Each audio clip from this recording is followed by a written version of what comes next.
How's it going, Canucks fans? David here, and today I will be talking about how good the Vancouver Canucks will be if they get Alexis Lafreniere.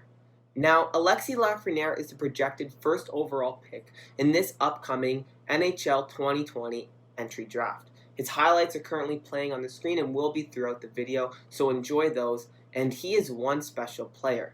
And as we saw in the draft lottery on last Friday, we don't know who will have the first overall pick, as it was rewarded to one of 8 placeholder teams. And those placeholder teams will basically be the 8 teams that lose their play-in series. Now, Vancouver's competing in one of those play-in series against the Minnesota Wild. And I'm obviously going to cheer for them to win just because when the games actually come on, I know I won't be able to root against my favorite team and my favorite players. But if they lose, they will have a 1 in 8 chance at getting the first overall pick, which will be actually Alexi Lafreniere. And he is just such a talented player with 112 points in 52 games in the QMJHL.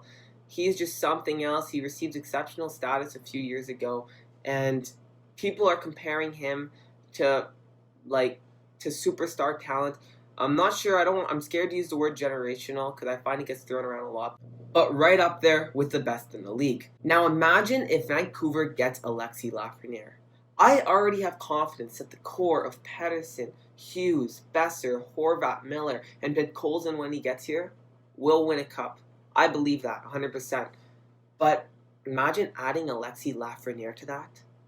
That everything is just accelerated, really. He's going to be a guy who I think can come in next year and already do well, and in a few seasons, as I said earlier, be one of the top guys in the league. That's the kind of hype that is put around this player, the first overall pick, and supposed to be an immediate game changer for whichever team he goes to. And adding him to that core, I was thinking about it. Can this team win a cup in a matter of 2 seasons? I don't know. To do that, I decided, hey, let's look at other teams that have recently won the cup. And Vancouver, they really don't have a strong group of defensemen. I saw NHL Discussion, who was doing their countdown of the top 31, ranking every team based on how good their defense scores are. And they had Vancouver's at number 17, which actually just came out today as I record this. And so really, they don't have a great group of defensemen. Really, what they have right now is Quinn Hughes back there. And then in net, they have Jacob Markstrom, who I think is just as good as any of the other goalies to win the cup in the past, 4 years. Really, I think Markstrom's that good if they can manage to keep them. So I decided let's look for a team in the past few years who didn't have great defense, very good offense, and good enough goalies to win the cup.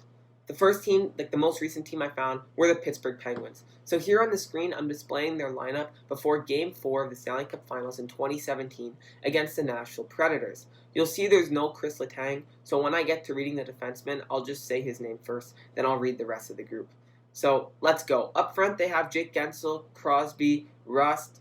Then they have Hagelin, Malkin, Hornqvist, Kunitz, Cullen, Kessel, Sheary, Rowney, Archibald. Then on their blue line, they have Chris Letang, who's not listed here, as I said, and then Dumoulin, Hainsey, Mata, Daly, Cole, Schultz. Then in nets, they have Murray and Fleury. In goal, I think Markstrom honestly takes Matt Murray, definitely now, but during the playoffs when he was hot, you can say they're kind of comparable. Their blue lines, I also think, are kind of comparable. Now, let's look at their forwards. And that's where Lafreniere is going to fit in when he comes. So that's why I'm mainly going to focus on Pittsburgh forward group. And so here I'm going to display Vancouver's 2020-2021 forward group. And right away, there is no Crosby. There is no Malkin. But if Lafreniere lives up to the hype, he could end up being a top 10 player in the league. And if Pedersen develops on the path on which he's going right now, he's going to be a top 10 player in the league. So just look at that first line with Lafreniere, Pedersen, and Besser. Then in the next line, you have JT Miller, who is top 20 in points this season. Obviously, he's not going to be able to keep that up for the rest of his time in Van, but still just super solid, especially if he ends up on the second line. That's crazy for a second-line winger.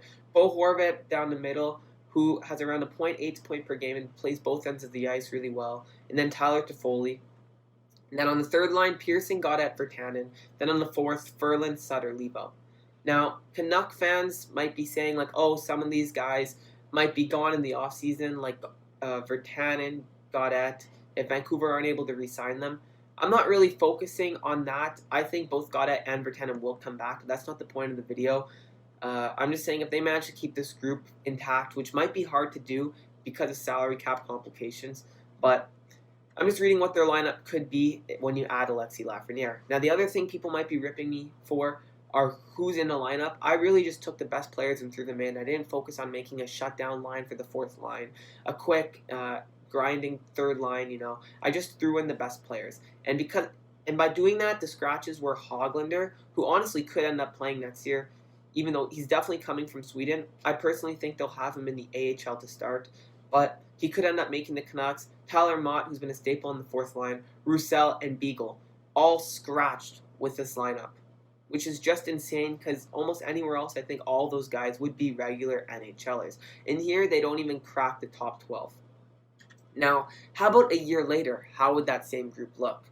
I took out Sutter just because I really think he'll be gone and his contract will have expired by then. But still, look at this team. Lafreniere, Pettersson, Besser, Miller, Horvat, Toffoli, Pearson, Gaudette, and now I threw and put Colson because I think by then his contract in Russia will have ended, and I think he definitely will be on the Canucks as soon as he comes over. Then on the fourth line, Ferland, Beagle, Virtanen. That is just such an insane forward group.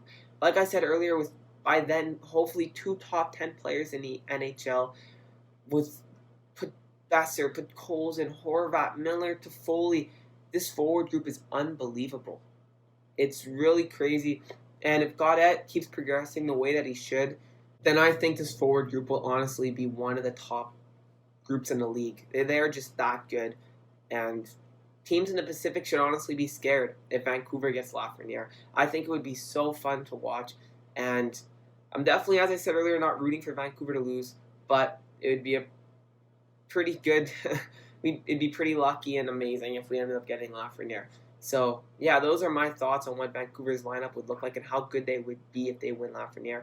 And I can see this team here in 2021-22 competing for a Stanley Cup. With that forward group, as long as they can keep their D group somewhat intact and solid, and then with good goaltending, I don't see how they're not cup contenders. But yeah, those are my thoughts. Let me know what you think, if you agree or disagree. If you enjoyed what you watched, please hit like and subscribe. Follow me on Twitter @FanVancouver, and thank you so much for watching. Go Canucks, go.